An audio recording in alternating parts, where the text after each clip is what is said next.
Okay, I kind of wanted to come on here to address some things that I spoke about in a video that I released probably close to a month ago now regarding the Onyx patent and sort of the message that I wanted taken away from that I felt like kind of wasn't.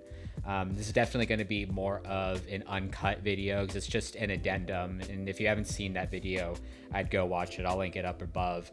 But essentially, I felt like there was a message and a key piece of information that I lightly referenced that has since come to light for me that I feel like really sort of sways the position that a lot of paddle companies are in. And that information is that more companies have been served papers from Onix. And secondly, that the way that Onix is going about this and going about sort of asserting the patent is exactly what I had feared, and a lot of other paddle companies probably should fear. So let's start off by addressing the message from that video. I felt like a lot of the emphasis towards the end from me was that paddle companies weren't doing enough R&D or weren't doing enough of a good job at trying to be unique and understand their product so that they felt like they were subjected to or victim to this patent that Onix had filed, when in reality, very, very few companies, if any, I can not name any personally right now, that have a paddle on the market that follows the patent the way that it is interpreted by myself and by other engineers who have filed multiple patents in their lifetimes, have interpreted it.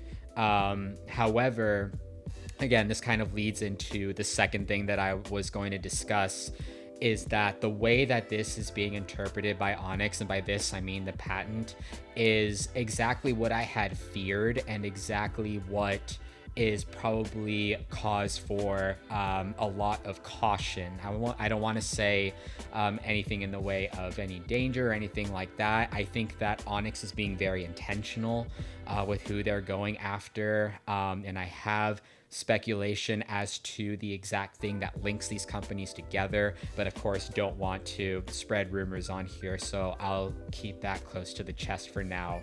But essentially, what is happening here is cause for a lot of concern for anybody who produces a Gen 2 paddle. And the reason that I say Gen 2, and it's pretty much the conventional way that Gen 2 is applied, is because of the foam injections along the perimeter.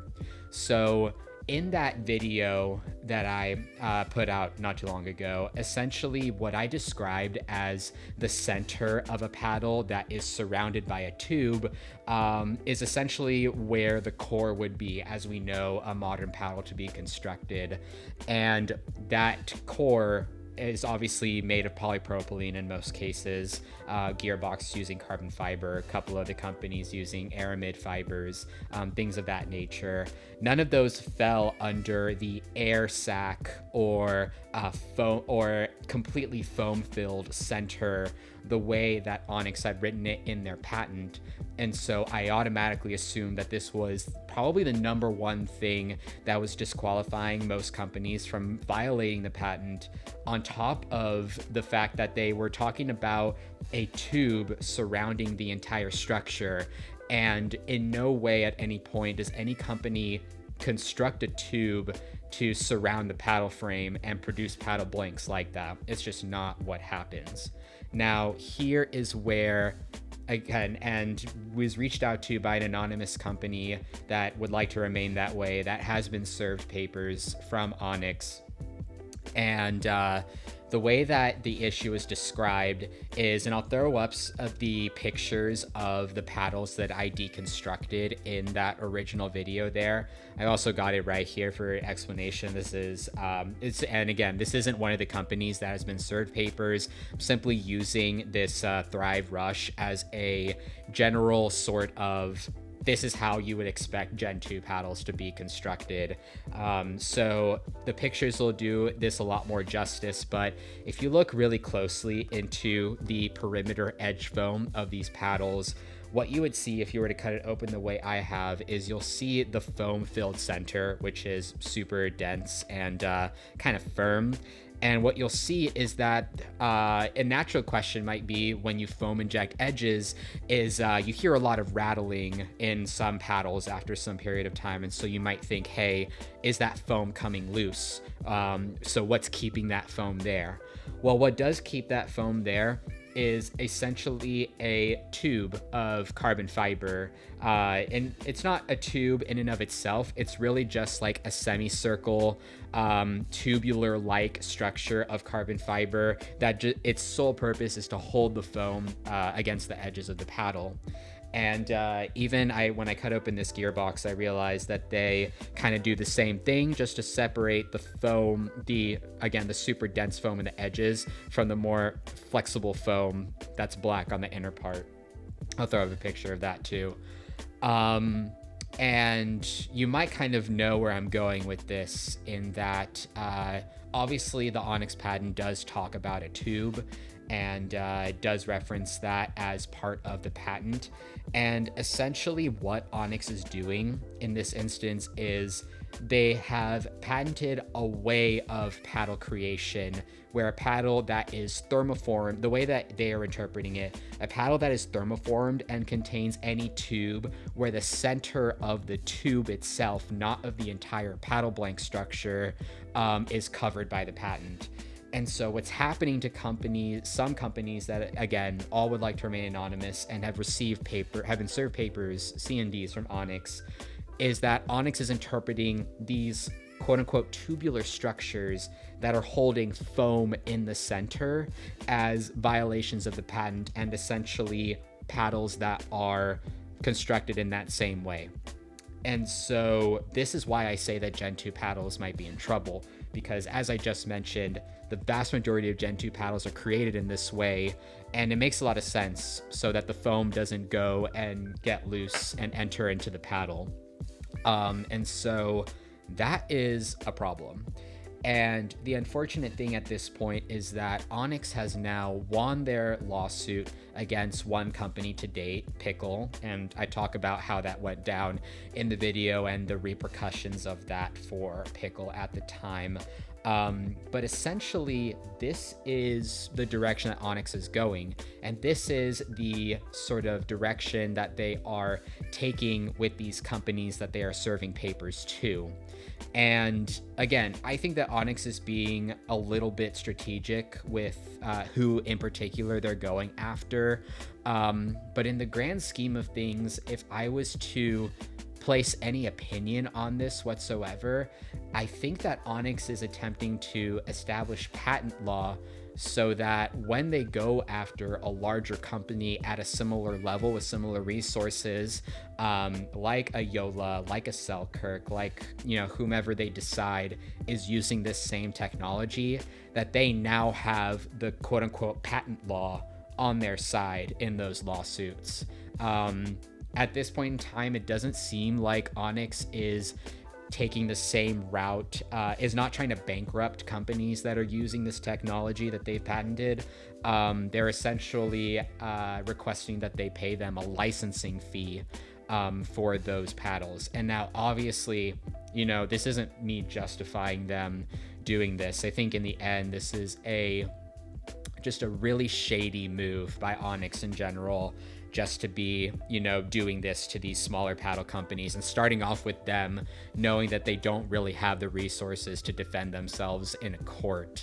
But in the end, it seems like for some of these companies, it's just a cost-benefit analysis of, do we destroy our entire inventory and stop selling them, or can we afford to pay this licensing fee to keep selling our paddles moving forward?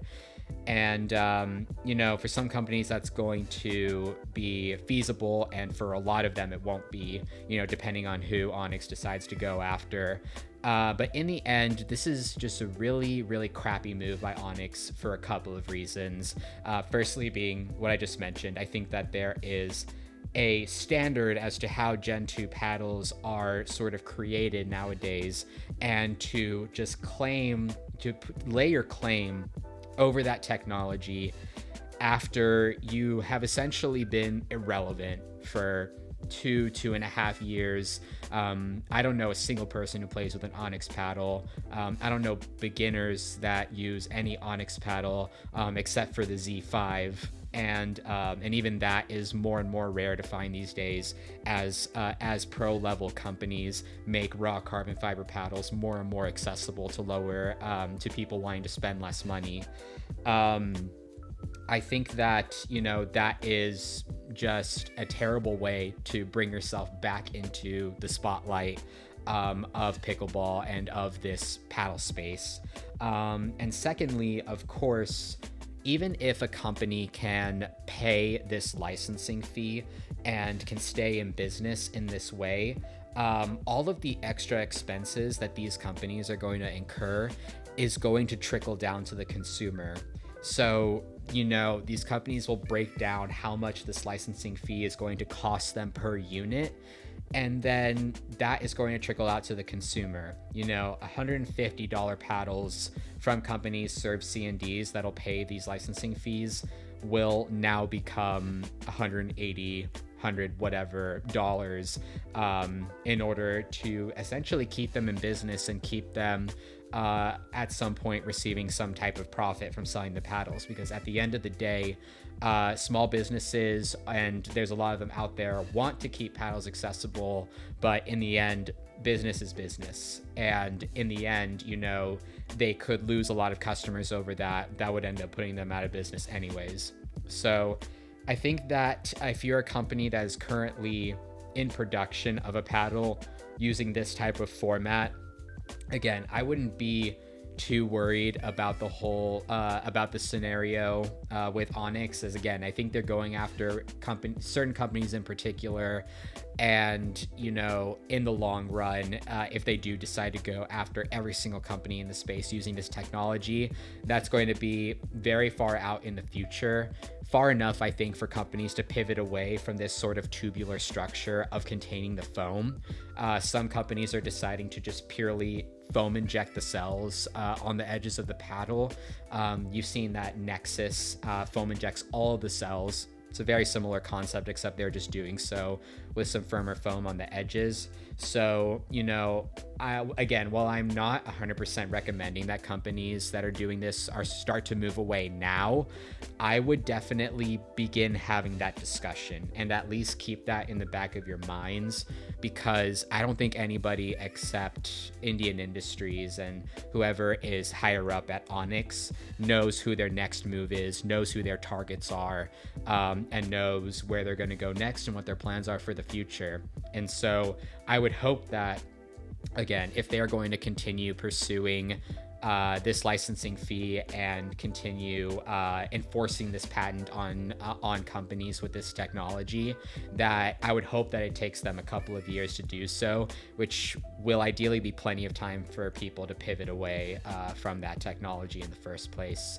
I think there's some really cool stuff on the horizon that is definitely different from what we've been seeing in terms of foam injection on the edges for greater stability, and I'm really excited for all of those. And I know for a fact that they are different from the norm in terms of Gen 2.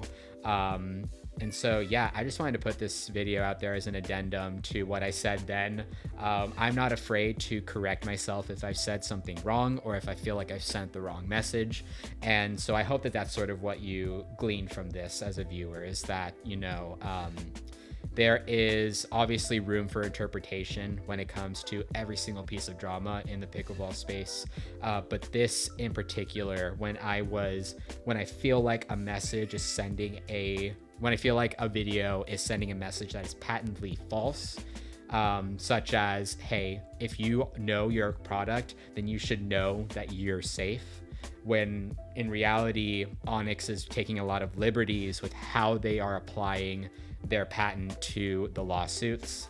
then that is something that I want to correct, especially because, several of you that follow me are pickleball company owners yourselves, and you deserve to remain informed about that. So again, all of that just to say, be cautious, but don't assume that this is going to impact you. In general, this is just information about a really crappy thing that a company that did not matter to anybody, and at this point still probably doesn't matter to the vast majority of people, is doing, that could impact a lot of companies that people genuinely do care about. So that's the unfortunate reality of that. And moving forward, I do have a video coming soon. I'm not sure if my next video will be about the Body Helix X4 and X5 paddles. These are currently some of my favorite paddles in terms of aesthetics on the market, and so really want to talk about the performance of those, because again, they look super sick. Nobody else is doing gold Kevlar right now. I'm not sure if that'll be the next video, or if the next video will be about the core technology that's currently being applied by, to my knowledge, Ace Pickleball and Triple J Pickleball. I think it's a sort of new take on what Gen 2 could be in the future. The type of paddles that will be all court leaning control. And yeah, so I think that one of those two videos is going to be next. Both of those will get released sometime in the near future. And that's just what's next for me. So I hope you guys found this informative, and I hope that you guys, anybody who wants to stay close to the issue can continue to do so. And if you are looking to do that, this is definitely the place to be. Go ahead, drop me a follow so you can continue on with the paddle information, all of the information going on in pickleball as a business right now, as well as my reviews, which I do tend to do from time to time and are my passion. As you can see, if you've been following me for a while, this is starting to look a little different. I'm playing around with some new setups. I've got some cool stuff in the works, but until the next video, hope you guys stay happy and healthy and out on the courts. Peace.